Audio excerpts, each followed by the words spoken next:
Hello everyone, welcome back to my YouTube channel. Geography में आज हम पढ़ेंगे forest, wildlife in vegetation in India. इनसे related जो क्वेश्चन है वन्य जीव और वनस्पतियों से उनसे संबंधित जो भी क्वेश्चन है वो हम आज की क्लास में करेंगे। तो क्लास को स्टार्ट करते हैं। पहला क्वेश्चन है, which of the following is the largest mangrove forest in the world. निम्नलिखित में से कौन से दुनिया के सबसे बड़े मैंग्रोव वन है? तो दुनिया के सबसे बड़े मैंग्रोव वन है सुंदरवन रिजर्व वन। कौन से हैं? सुंदरवन रिजर्व फॉरेस्ट जो है वो दुनिया के सबसे बड़े मैंग्रोव वन है। तो इसका आंसर हो जाएगा सी। और सेकेंड लास्ट आते हैं पिचावरम मैंग्रोव फॉरेस्ट। ये सेकेंड है। फर्स्ट पे कौन से हैं? सबसे बड़े हैं सुंदरवन रिजर्व वन, मैंग्रोव वन की अगर पूछते हैं तो। और सेकेंड है, सेकेंड लार्जेस्ट पिचावरम मैंग्रोव वन। अगला क्वेश्चन है, which of the following states has the largest area under forest according to the India state of forest report 2019। Rajasthan राज्य वन रिपोर्ट 2019 के अनुसार निम्नलिखित में से किस राज्य के पास सबसे बड़े क्षेत्र में वन है? तो 2019 की जो रिपोर्ट थी ISFR 2019, उसमें सबसे ज्यादा फॉरेस्ट थे एमपी में, सबसे ज्यादा किस में थे? मध्य प्रदेश में। तो इसका आंसर हो जाएगा ऑप्शन बी। सबसे ज्यादा फॉरेस्ट एरिया मध्य प्रदेश राज्य में था ISFR 2019 के अकॉर्डिंग। अगला क्वेश्चन है, which of the following is not a coniferous tree. निम्नलिखित में से कौन सा एक शंकु वृक्ष नहीं है? देखते हैं। सबसे पहला है जेट्रोफा। तो जो जेट्रोफा वृक्ष है वो एक ट्रॉपिकल रीजन में होने वाला वृक्ष है। कौन सा है? ये एक ट्रॉपिकल ट्री है, उष्णकटिबंधीय वृक्ष। ये जो है ये शंकुधारी वन नहीं है। तो इसका आंसर पहला ही इसका आंसर हो जाएगा, क्योंकि जो शंकुधारी वृक्ष होते हैं वो ठंडी जगहों पे होते हैं, जहाँ पे बहुत ज्यादा ठंड पड़ती है। उन एरिया में जो पौधे होते हैं वो शंकु के आकार में होते हैं। बाकी ये जो स्प्रूस, पाइन, सीडर, ये सभी शंकुधारी वृक्ष हैं। इसका आंसर हो जाएगा ए, जेट्रोफा। नेक्स्ट है, what is the range of the annual average temperature in subtropical vegetation zones in India. Bharat में उप उष्णकटिबंधीय वनस्पति क्षेत्रों में वार्षिक औसत तापमान की सीमा क्या है? तो जो उप उष्णकटिबंधीय क्षेत्र हैं, उपोष्ण कटिबंधीय क्षेत्र में सब ट्रॉपिकल वेजिटेशन जोन, वहां पर वार्षिक औसत तापमान रहता है 17 से 24 डिग्री सेल्सियस। कितना रहता है? 17 से 24 डिग्री सेल्सियस एवरेज टेम्परेचर। इसका आंसर हो जाएगा बी। नेक्स्ट है, the tropical deciduous forest in India receive rainfall between. Bharat में उष्ण कटिबंधीय पत्तियां झड़ने वाले वन के बीच वर्षा प्राप्त करते हैं। ये जो उष्ण कटिबंधीय वन है, ट्रॉपिकल डेसिडियस फॉरेस्ट है इंडिया में, वहां पर रेनफॉल कितना प्राप्त होता है? तो उष्ण कटिबंधीय क्षेत्रों में रेनफॉल होता है 70 से 200 सेंटीमीटर। इंडिया में कितना? 70 से 200 सेंटीमीटर। और ट्रॉपिकल डेसिडियस फॉरेस्ट जो है उष्ण कटिबंधीय वन, वो भारत में मुख्यतः कौन से राज्यों में पाए जाते हैं? MP, UP, बिहार, छत्तीसगढ़, उड़ीसा और महाराष्ट्र के कुछ रीजन में ये वन पाए जाते हैं। तो उष्ण कटिबंधीय वन जो है ट्रॉपिकल डेसिडियस फॉरेस्ट, उनके वर्षा प्राप्त होती है 70 से 200 सेंटीमीटर इंडिया में। और मुख्यतः ये भारत में कहाँ पर पाए जाते हैं? MP, UP, बिहार, छत्तीसगढ़, उड़ीसा और महाराष्ट्र के कुछ भाग में ये वन हमें देखने को मिलते हैं। तो इसका आंसर हो जाएगा C. Next, tropical evergreen forest are found in which of the following states of India. भारत के निम्नलिखित राज्यों में उष्ण कटिबंधीय सदाबहार वन कहाँ पाए जाते हैं? तो भारत में उष्ण कटिबंधीय सदाबहार वन जो हैं वो पश्चिमी घाट के दोनों तरफ पाए जाते हैं। पश्चिमी घाट के पश्चिम में और पश्चिमी घाट के पूर्व में। तो यहाँ पर हम देखें कौन कौन से राज्य आते हैं। तो यहाँ पर केरल आ जाएगा, केरल, कर्नाटक, महाराष्ट्र और तमिलनाडु। तो इन राज्यों में जो है उष्ण कटिबंधीय सदाबहार वन पाए जाते हैं। तो इनमें पहला ऑप्शन दे रखा है केरल। बिल्कुल, केरल में कौन से हैं? उष्ण कटिबंधीय सदाबहार वन जो है केरल में पाए जाते हैं। तो भारत में ट्रॉपिकल एवरग्रीन फॉरेस्ट कहाँ पाए जाते हैं? पश्चिमी घाट के ईस्टर्न स्लोप पर और वेस्टर्न स्लोप पर। तो पश्चिमी घाट की पूर्वी ढाल है और पश्चिमी ढाल है वहां पर। तो वहां पर मुख्यतः कौन से राज्य आ जाते हैं? केरल, कर्नाटका, महाराष्ट्र का कुछ हिस्सा और तमिलनाडु के कुछ पार्ट्स इसमें आते हैं। तो इसका आंसर हो जाएगा Kerala. Next, in India which vegetation has dominating species that is teak, sal and shisham. Bharat में किस वनस्पति में प्रमुख प्रजातियां जैसे कि सागौन, साल और शीशम हैं? तो भारत में मुख्यतः कौन सी वनस्पति पाई जाती है? भारत में पाई जाती है ट्रॉपिकल डेसीडियस। कौन सी पाई जाती है?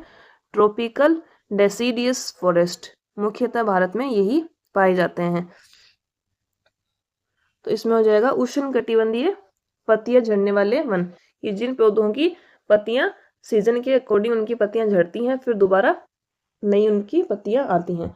तो डोमिनेंटली जो स्पीसीज पाई जाती हैं वो है ट्रॉपिकल डेसीडियस फॉरेस्ट की। अगला क्वेश्चन है, what type of forest underwent a remarkable recovery with the active and willing participation of the local community in the Arabari forest range of the Midnapore district. Midnapore जिले के अरबारी वन क्षेत्र में स्थानीय समुदाय की सक्रिय और इच्छा शक्ति भागीदारी से किस प्रकार के वन में शानदार पुनर्प्राप्ति हुई है?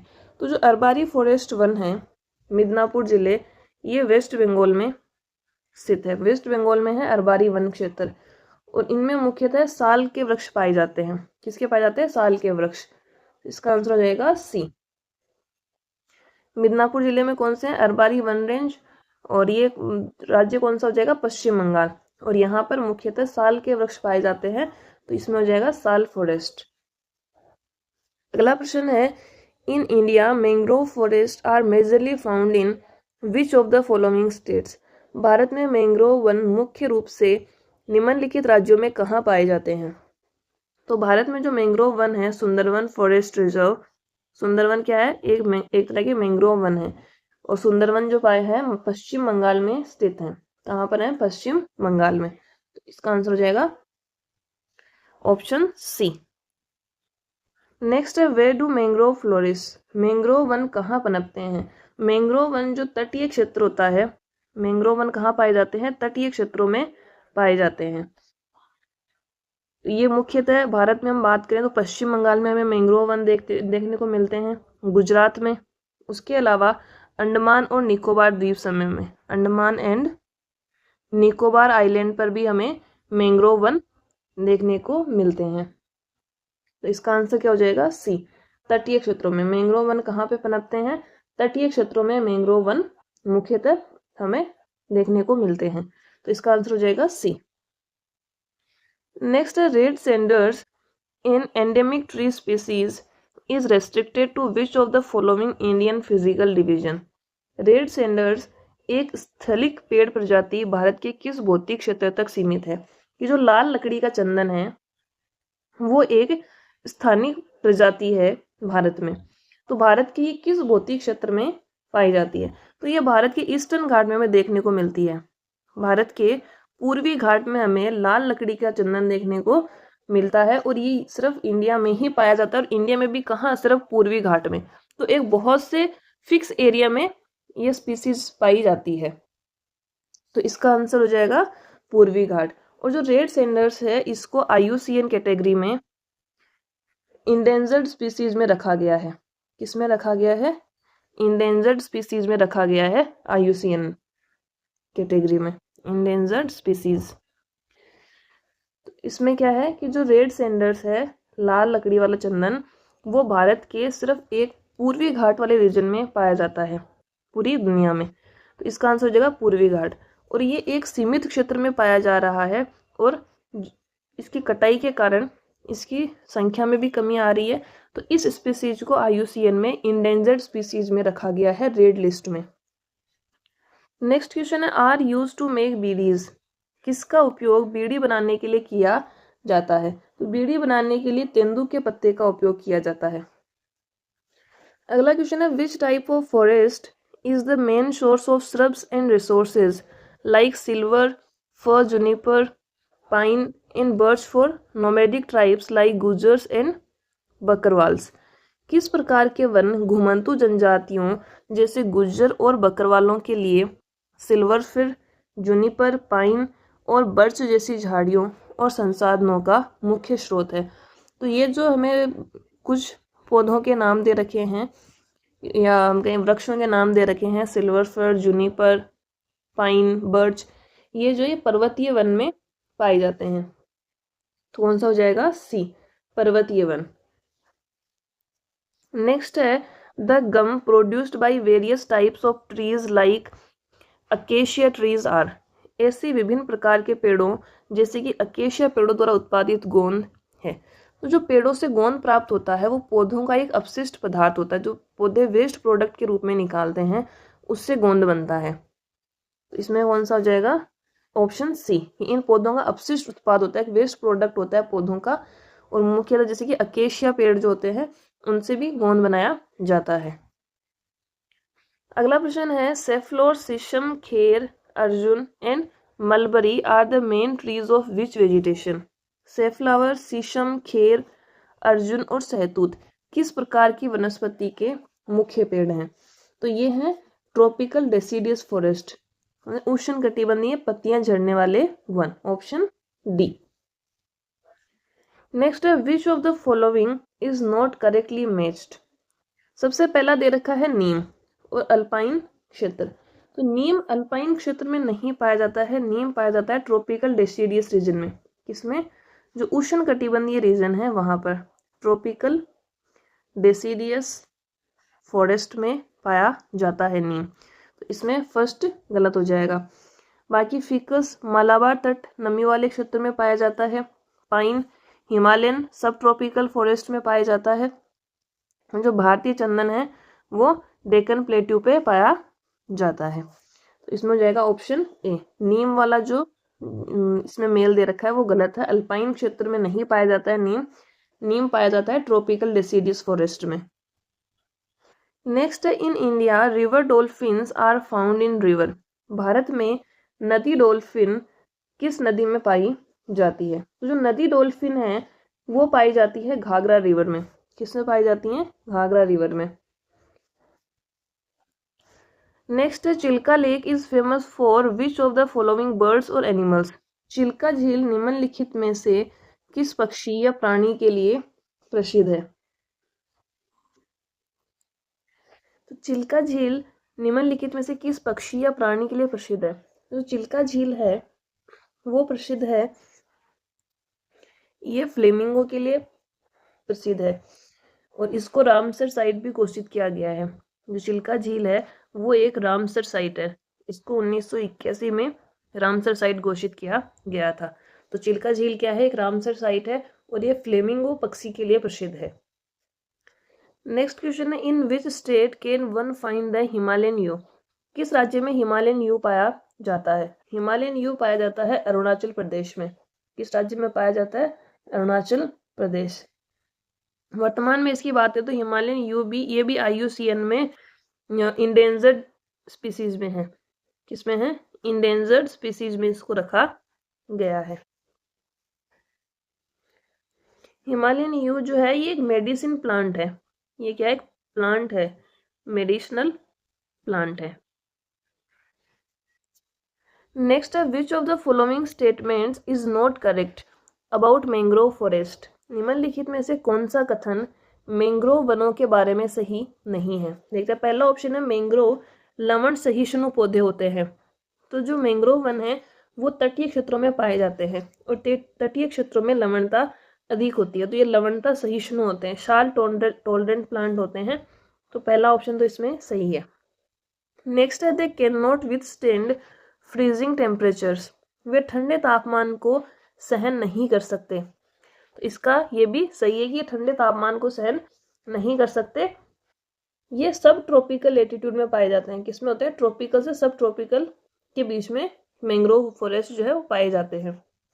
नेक्स्ट है मैंग्रोव वन तट रेखा को स्थिर करते हैं जिससे कटाव कम होता है।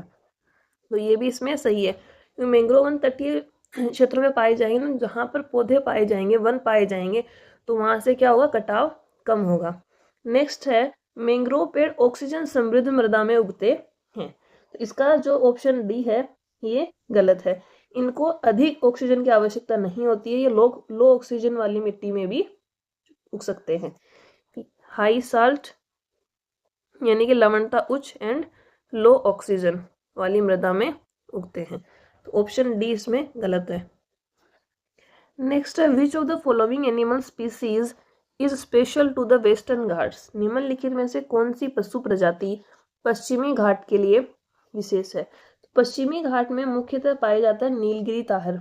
कौन सा पाया जाता है? नीलगिरी ताहर। ये तमिलनाडु और केरल में पाया जाता है मुख्यतः, और ये भी IUCN में इंडेंजर्ड लिस्ट में शामिल है कि संकटग्रस्त प्रजाति है।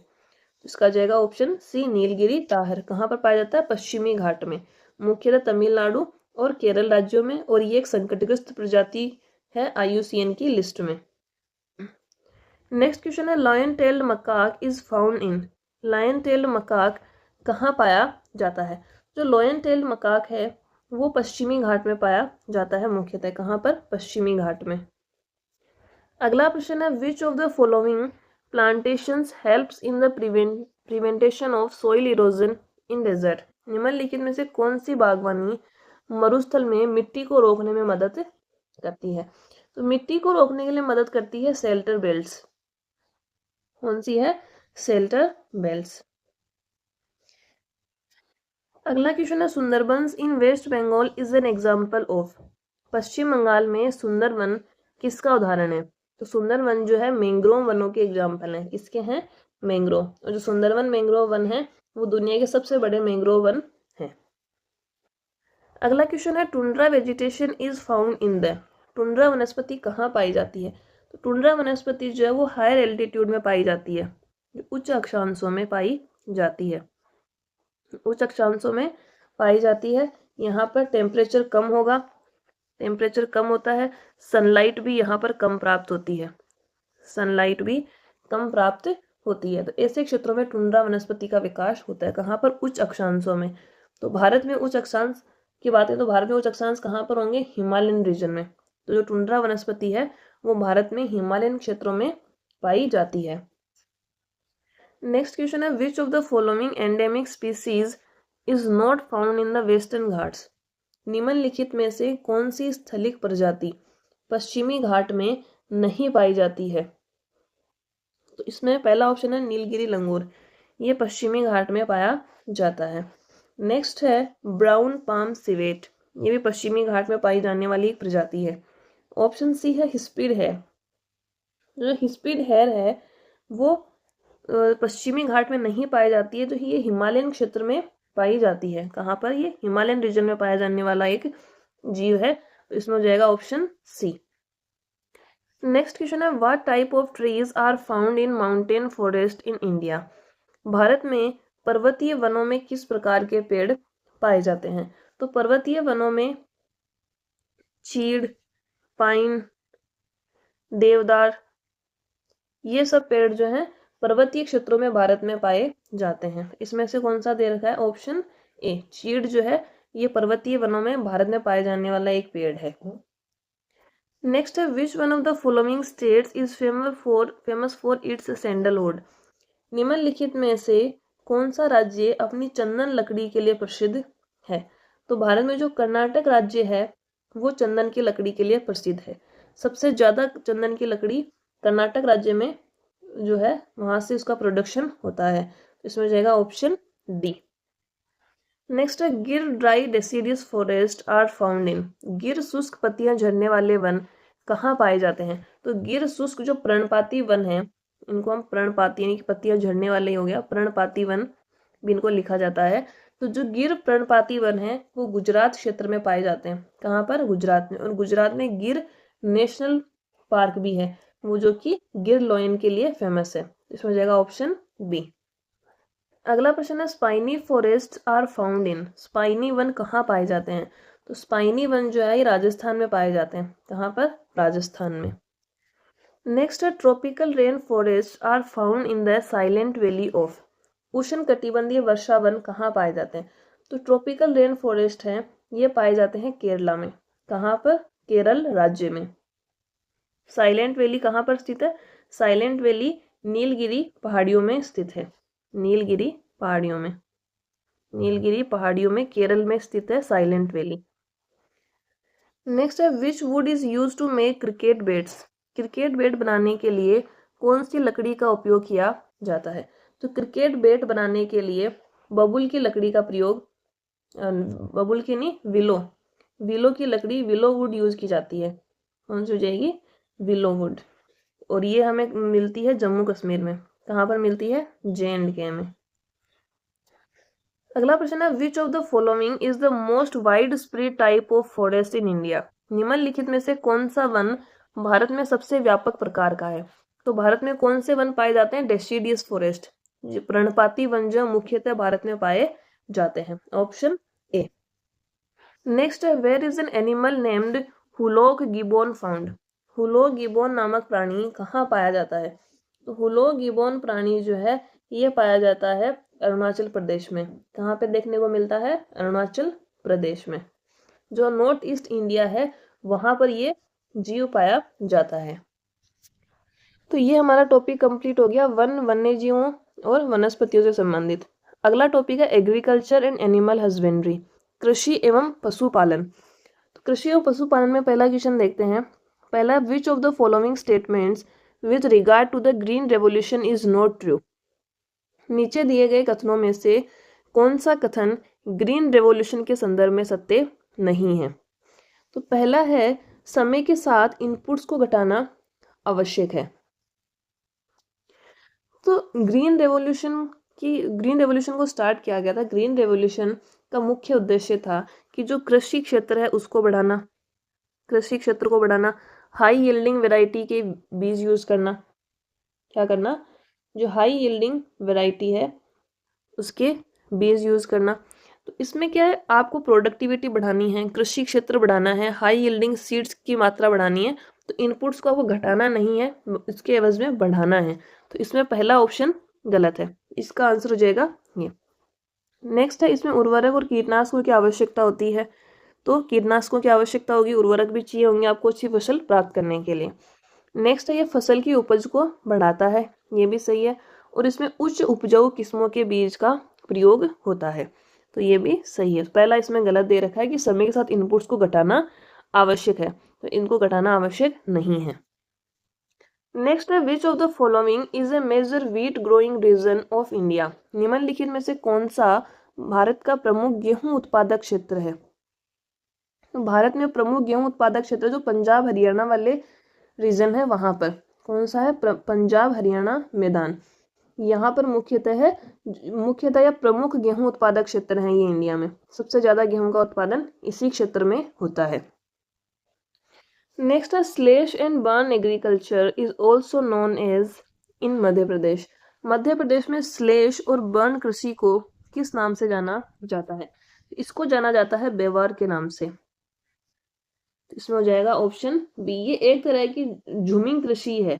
कौन सी है? एक तरह से झूमिंग कृषि है। इसमें क्या होगा कि लैंड को क्लियर करने के लिए जो वहां पर जो भी वनस्पति होगी उसको जलाकर जो इसको कृषि योग्य बनाया जाता है। नेक्स्ट है which of the following Indian cities is famous for its oranges. निम्नलिखित में से कौन सा भारतीय शहर अपने संतरे के लिए प्रसिद्ध है? तो ऑरेंजेस के लिए कौन सी सिटी फेमस है? महाराष्ट्र में नागपुर सिटी। कौन सी है? नागपुर। Option C. नेक्स्ट है which of the following statement is incorrect regarding the condition of agriculture at the time of independence. स्वतंत्रता के समय कृषि की स्थिति के बारे में निम्नलिखित में से कौन सा कथन गलत है? पहला है भूमि स्वामित्व प्रणाली में बिचौलियों की भूमिका थी। तो ये तो समय की स्थिति के हिसाब से सही कि स्वतंत्रता के समय जो लैंड टेन्योर सिस्टम था उसमें जो बिचौलियों की भूमिका बहुत ज्यादा होती थी। नेक्स्ट है जमींदारों ने किसानों की स्थिति सुधारने में मदद की।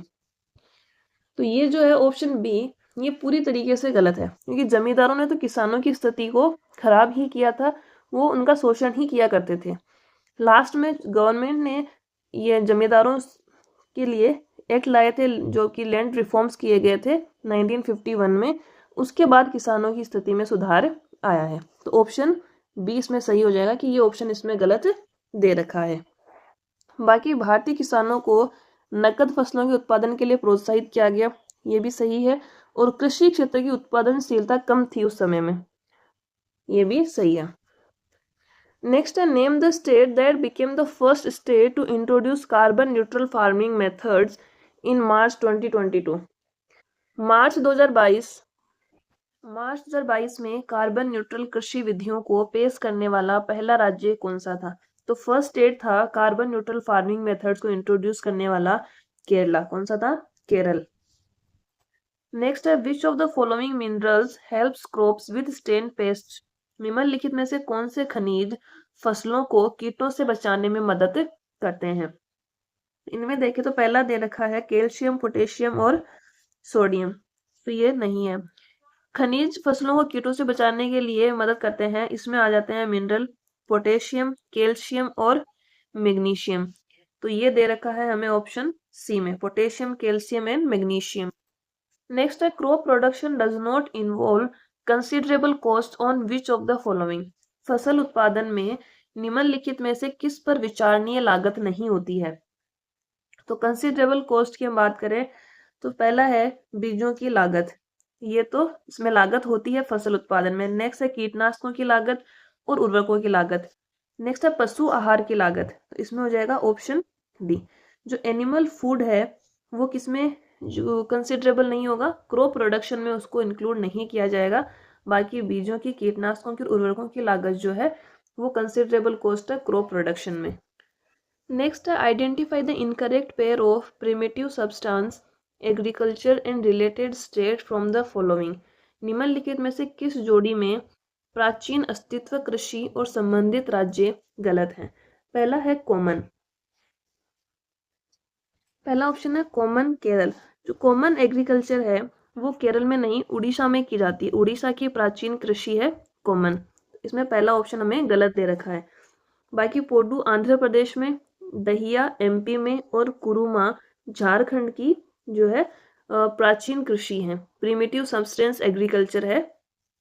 आंध्र प्रदेश की पोडू, मध्य प्रदेश की दहिया, झारखंड की कुरुमा और उड़ीसा की कौन सी है? कॉमन, केरला की नहीं है ये। ठीक है, अगला क्वेश्चन है the revolution was a sudden increase in the production of edible oil due to plantation of hybrid oil seeds.